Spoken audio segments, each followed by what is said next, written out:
حرام مغز کھانے کا حکم، کیا حرام مغز مکروہ ہے جبکہ اس کا شمار 7 ممنوع اجزاء میں نہیں ہوتا؟ فائز صاحب جدہ سے۔ حرام مغز بیچارے کا نام حرام پڑ گیا ہے، وہ ہے حرام نہیں، یہ جو ریڑھ کی ہڈی کے اندر ہوتا ہے یہ پیچھے کی طرف، تو یہ حرام نہیں ہوتا، اس کا نام پتہ نہیں کیوں لوگوں نے حرام مغز رکھ دیا ہے بہرحال یہ حلال۔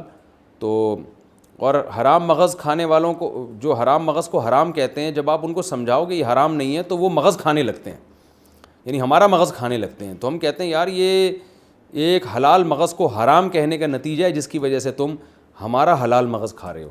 تو بہرحال یہ حرام نہیں ہے، جائز ہے بالکل، اور اس کا نام بہتر ہے تبدیل کر دیں، کچھ اور رکھ دیں اس کا نام۔ اوجڑی کھانا حلال ہے یا مکروہ؟ بکرے کی اوجڑی کا کیا حکم ہے؟ سلمان علی، جائز ہے اگر اس کو اچھی طرح سے صاف کر دیا جائے، اس کی پرت اوپر سے اتار دی جاتی ہے اور صفائی اچھی طرح سے ہو تو اوجڑی کھانا بالکل جائز ہے، اور بلکہ صحت کے لیے، پیٹ کے لیے سنا ہے مفید بھی بہت ہے۔ کپورے کھانے کا شرعی حکم، کپورے کھانا کیسا ہے؟ اگر کوئی کھا لے تو کیا حکم ہے؟ محمد ابراہیم سلیم، جائز نہیں ہے فقہ حنفی میں، اور اس کی دلیل بڑی مضبوط ہے۔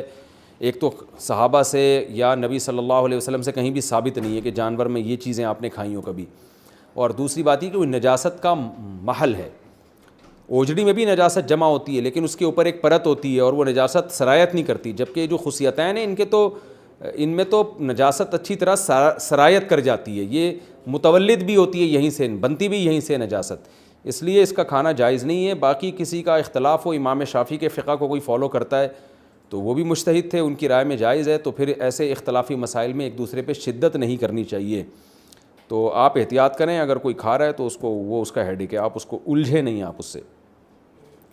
ظہر کی نماز کب تک ادا کہلائے گی؟ اگر کوئی شخص گاڑی میں سویا ہو، گاڑی میں ہو یا کسی اور مجبوری کی وجہ سے ظہر کی نماز عصر کی نماز سے 10 منٹ پہلے پڑھے تو کیا نماز ادا شمار ہوگی؟